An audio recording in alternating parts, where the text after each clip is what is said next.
me nkasa bebre givers nso aba enuro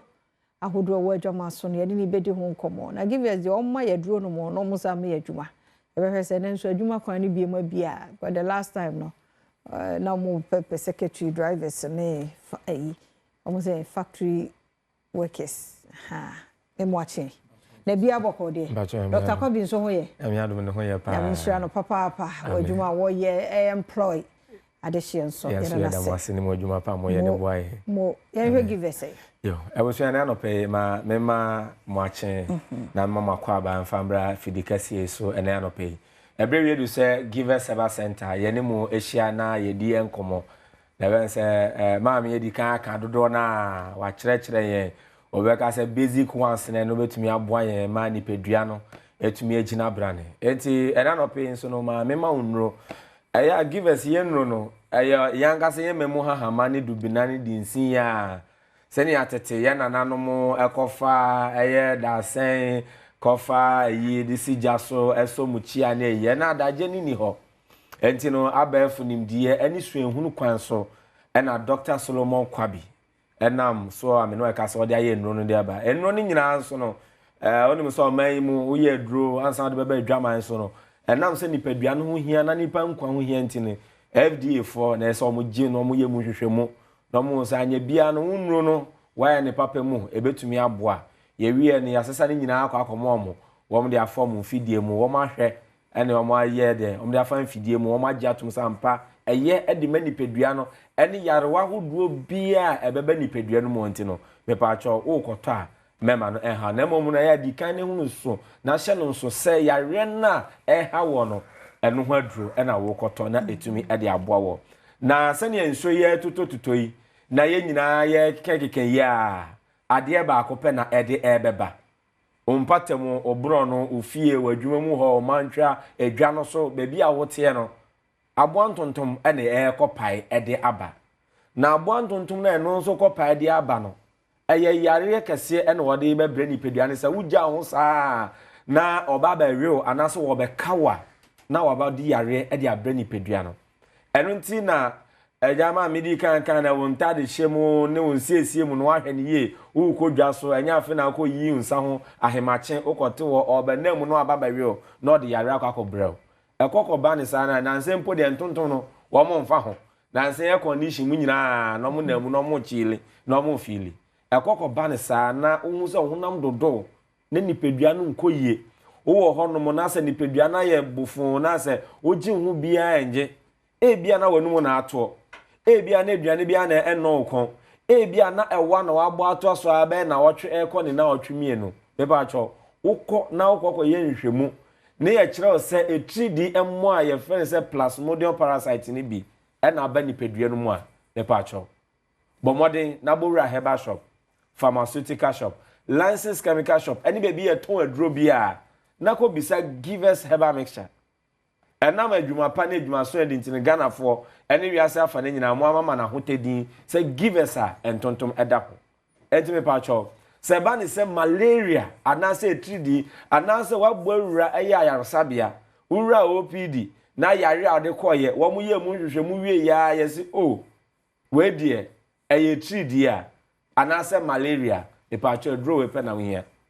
eno na ye givers Herbal mixture givers a entontom eden eda ho eno na nchen ebra wutu malaria na wutu typhoid asense nsuo ye tutototo enuane ahodro bebi akwakọ didi nsuo ahodro abenum ni nyina no givers Herbal mixture yi ebeboa wo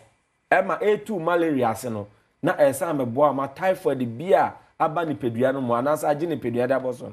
ase etumi etu ama eno na nchen wo ho no mo awo se osori a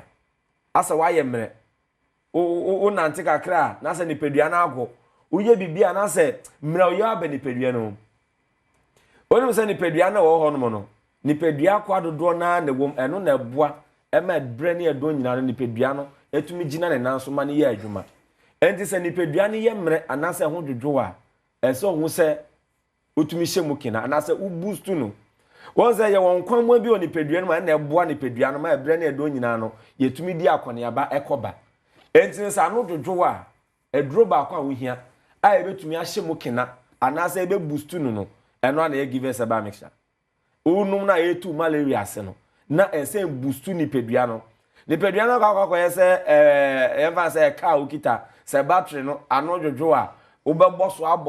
aboso a omo sa afi de bedu ebi na afi de agi ne nsem kura oye ne ho hwe a enye ene no wanwu nsunsanso no ase na oye adwuma kakra na wabre ase wo wa no aye boho wobɛda be sorry na nipadua ne nyina manu so meye fine ne nyina dakro agi se kinkrin a na hwe na akwakofa ha de abro entu hu sa ne mani nyina na mpacho watu ho anamo ukwa yarasa bia ko ye nhwehwemu na eche oso nipadua na aye mreyo bi na aba nipadua no mu a edro ba ko pe na ohia we ye bibidro hahama dubina ne dinsin ene ye de edro di aba eye givers herbal mixture boost to immune system no awoyi mu kakra na wodeme na popo se chechecheche na waye nofo me pa cho kope givers herbal mixture nonom na ma nipadua no ntumi nyina brane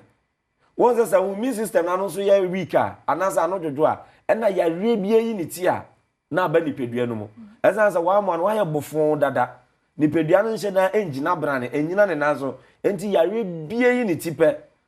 wadweso na woba mentwen e ma ne nkonkosi sa give us herbal mixture enye na wo herbal shop pharmaceutical shop licensed chemical shop eni bebi e ton aduro man kan mu bia bomodin na kope bi nanom na ne betumi aboa e ba nipadua no etumi agina brane e bia midi nkomo yi open kyeremu bia chance a ahomatrofo no ena egu kasamfo ni neni no na mom no eye 0543 2224 70 0543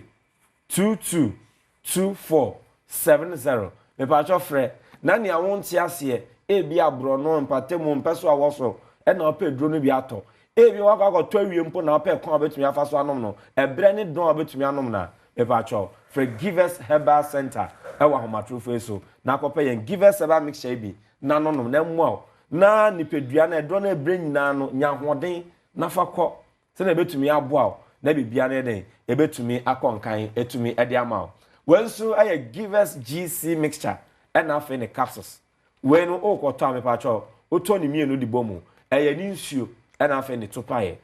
na we no esiesie ni pedua no ema ni pedua kwa na bibia no tumi gina na so ni titru one more infections na na edoso ye wonam de wo ho ye wo ne enya no ye ntade mu ye wo ne enya no ye didie mu ene ebro no ne mpate ene edoso ye pante ya na mpese bo na mo ni pedua na wo no no wo se ensakra bi bemu na wo se nipadua kwa no e bia wo yoba wo se sebi empampan e bia sebi efi ho ba wa yin fi honom na ensakra bi ba honom a me pa cho edro ba akopɛ na wo hia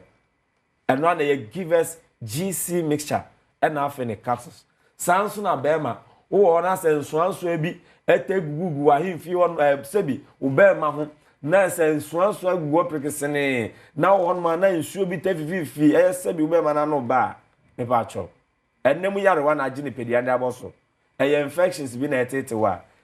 Givers GC mixture and afa ne capsules bomode na kope bi na tonanom enu siesie ni pedua no ema yare we bia se ye nemu de se ye de na wo ni pedua no mo no etumi aboa ema ni pedua no etumi gina ne nanso enti bomode kope bi our herbal shop pharmaceutical shop licensed chemical shop eni bi eton duro man gane mu eni ama no ni nyina no me pa cho kwa obenya Givers GC mixture ena afa ni capsules na esiesie ewo nemu yarewa ebia etetew na ehawo na bibia no etumi akɔnkan ni awonte ase ni awopɛ mu nkyeremo no aye 0543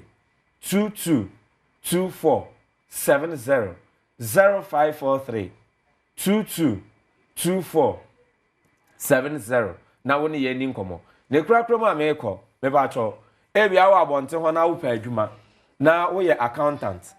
na wo ye auditor a wotumi audite ana se ebia wo ye sales personnel na obetumi edi yenu ya kwa adwama nso na eja wakwakoton bi ananse wo pe factory adwuma ya me pa cho akonya no ho ye waso ani bi e wo dodowa ye wo bi e wo keshi me pa cho fra homatrofo na fra yen e wo 0543 2224 70 na oni ye ni nkomo na ye ma wadwuma Eda se papa give us Herbal Center na yete won kan adwuma na pio nti mesre fa number na the same number na wo to aduro no a said obe use no afa the same number na obe free Dr. Kwabi e wo so another woman ni die mo de beje so no a cheche o niema enso eni so yenkomra ye ba e beto so